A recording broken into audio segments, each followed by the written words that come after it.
Yo, what's up, everyone? Back for another football video. This video, we're going to kind of look at the final look at week one. It's Football Friday, so perfect day to do it.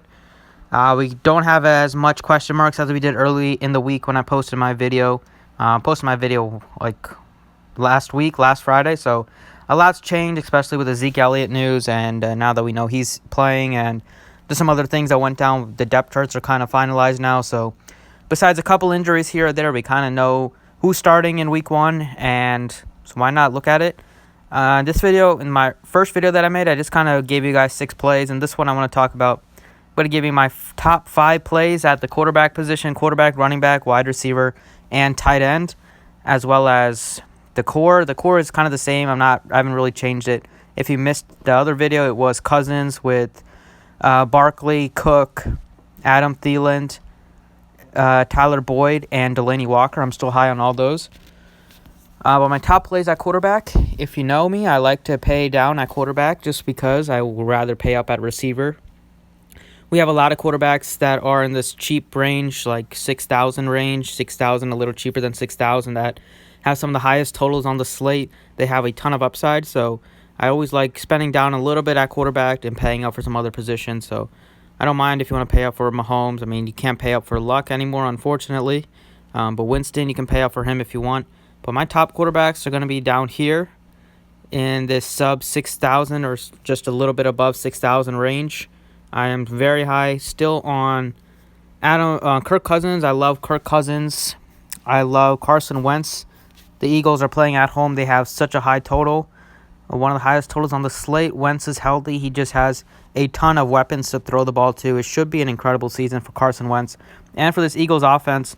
And I almost called them the Nationals. The Redskins, they just aren't going to be a very good team this year. The only concern they could have is that the Eagles blow them out, so they could go to more of a running attack later in the game. But I still think Wentz is just a good bet to have a really solid game, and he does have big-time upside as well. I wasn't as high on Jimmy Garoppolo early in the week, but now I'm kind of liking him. The Niners are playing on the road. The Bucs have one of the worst secondaries. Garoppolo's always been good when he was a starter.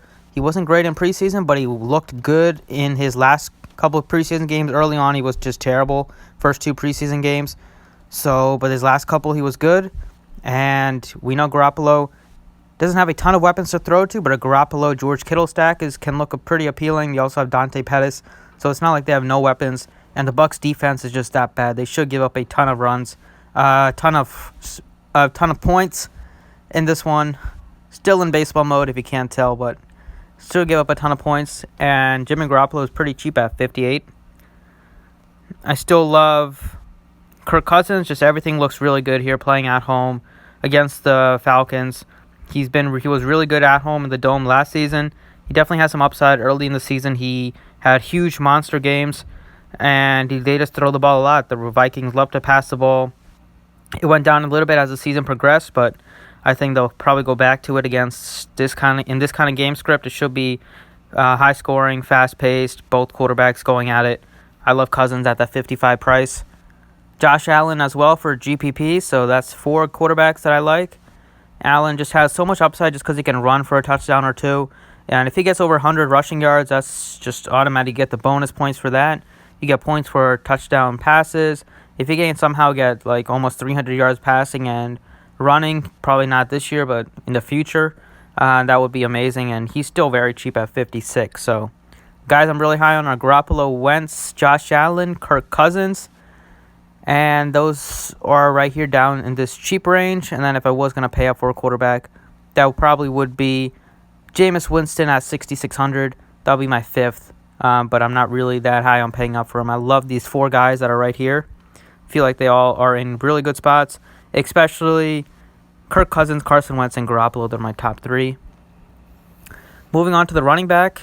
Now that Zeke Elliott's, now that he got paid at home, you could definitely consider playing him over Barkley.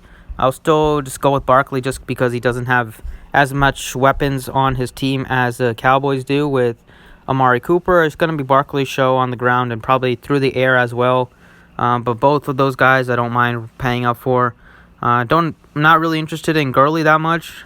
Panthers have a pretty good run defense, and they could definitely split some carries with him after later in the season where he hurt his knee real bad. They said he's not going to be on a pitch count, but who knows? I think it's still a good price tag, but I want to see how he does early the season before I play him. Don't have interest in David Johnson. Just after what he did last year, just feel like teams are just going to stack the box against him. The Cardinals. Besides, until Kyler Murray can show things, then it's going to be tough for Johnson to have a solid campaign on the ground or some solid games. I just want to see what he can do. So I'm taking the wait and see approach on David Johnson and Gurley. I think Le'Veon Bell is really cheap at 7,100. He looks super motivated. He came out early this week that said that he can run 50 carries. He's that much into football shape. He hasn't played in over a year, so he's super healthy, super fresh. 7,100 is probably the cheapest price tag you're ever going to get for Le'Veon Bell, so I love him at that price tag. So Barkley, Bell are my two running backs so far. And then I love Leonard Fournette at 61. The Jags they're at home. The Chiefs' defense isn't good. They should be able to score some points, especially with Nick Foles now at the quarterback position. Fournette's going to get a couple targets.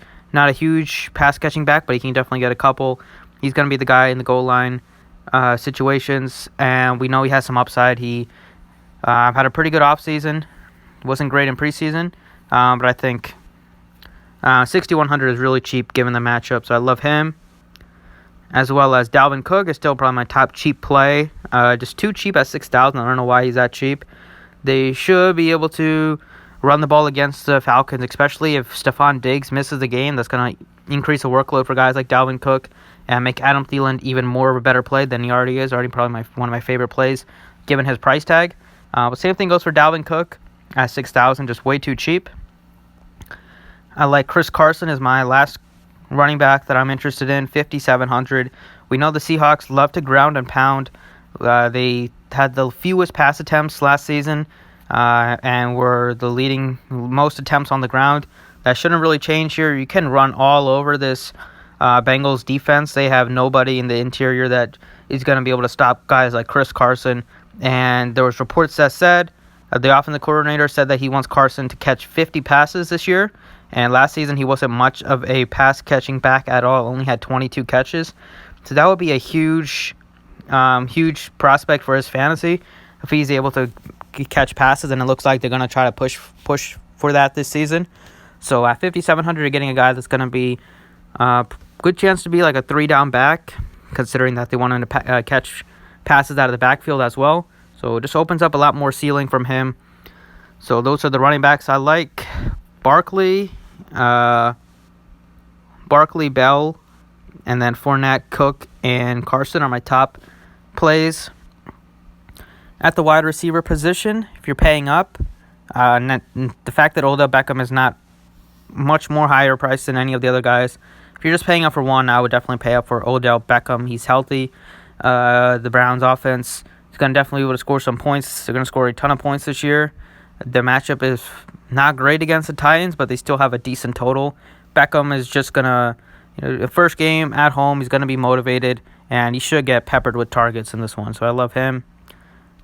I like Mike Evans too. He's a little banged up, but I think he's going to be able to play. He missed practice. We'll see. If he's sick, I don't want to play him just because why would you have to risk it? If you're sick trying to play football, it's definitely going to affect his running. His stamina, everything's going to go down. So, looking at that news, I'm not super interested. I'd rather just pay up for Beckham. Tyreek Hill just got paid. I think he's going to be really good this season against the Jaguars. I'll hold off on him just because the matchup is pretty tough and they will probably try to shut him down. So AJ Green's out. I absolutely love Adam Thielen, my favorite play at the wide receiver position. All things considered, salary, upside, matchup, just gonna dominate this week, especially if Stephon Diggs is out. If he's out, then Thielen becomes the lock for me, and that's definitely gonna drive up his ownership. So it's gonna be kind of tricky. But Diggs here, the coach said he's not sure if he's gonna play. So it definitely looks like a game-time decision, but that's definitely going to be a huge piece of news because if he's out, then Thielen becomes a much better play, as does Cook, and Kyle Rudolph's going to get more targets. Because just if Stephon Diggs is out, that's like 10 targets a game. 10 targets a game that's going to have to go to other guys. And some of it's going to kind of be spread out. So considering the Vikings are one of my top teams to stack, that's going to open up a lot more value and a lot more fantasy goodness. If you go cheaper here, I love Tyler Lockett. Doug Baldwin, unfortunately, is no longer on the team. He retired. So Lockett's now the new number one. They're dealing with some injuries as well, the Seahawks are. So that's going to lead to more targets. And Lockett's probably going to have to be on the field the entire game. He's only $6,000. He's cheap with some monster upside here. Even though they don't love to throw the ball, I love the price tag on him, given that besides him, the only guy that's the second highest priced receiver is DJ Metcalf, and that's kind of, they don't really have any other options. So Tyler Lockett, 6,000, should get a ton of targets. Still love Tyler Boyd without AJ Green. Gonna get lots of looks. Gonna probably be Andy Dalton's favorite target, favorite weapon in the receiving game.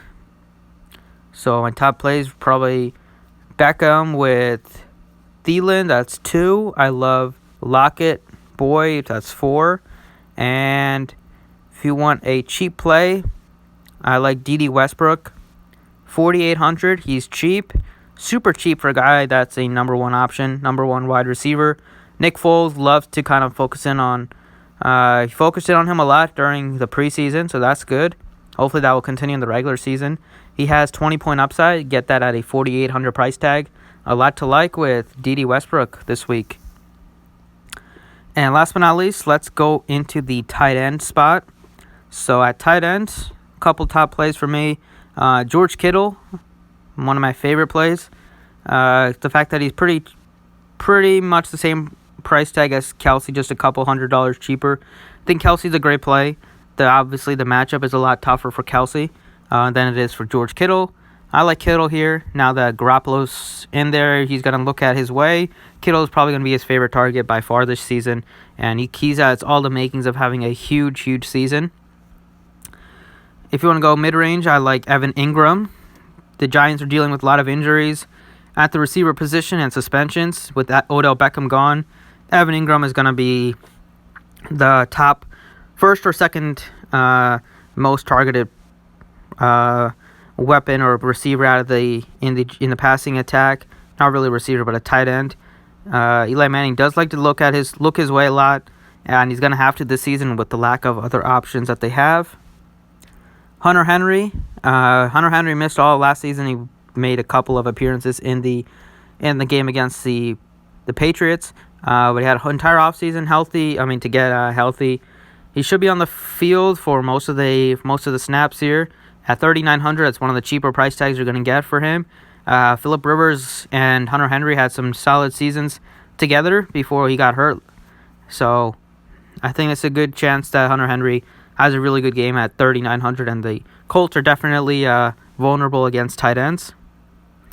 And then I love Delaney Walker at 3,500. I already mentioned him. The Browns are just really bad at stopping tight ends. Delaney Walker is going to be Mariota's probably favorite target this season. He's always been one of his favorite targets, and he's always had really good stat lines whenever Mariota is his quarterback. And last guy is going to be Kyle Rudolph, just because the uncertainty surrounding Stephon Diggs, if he's out, 3,300 becomes a really good play at tight end. Going to get a lot more targets. He still plays almost all the snaps. He's on the field most of the snaps. Just hasn't gotten a ton of targets because with Diggs and Thielen soaking up a ton, there hasn't been much to go around for guys like Kyle Rudolph. But if you take away one of those two, then targets open up for Rudolph, and he's very cheap. So that's it for this video. Hopefully you enjoyed it. Just kind of gave you a rundown of some of my top plays for this week, especially if you make multiple lineups. Hopefully this helped you. But thanks for watching. If you want to join us, you can visit the website. Links in description. And good luck this week.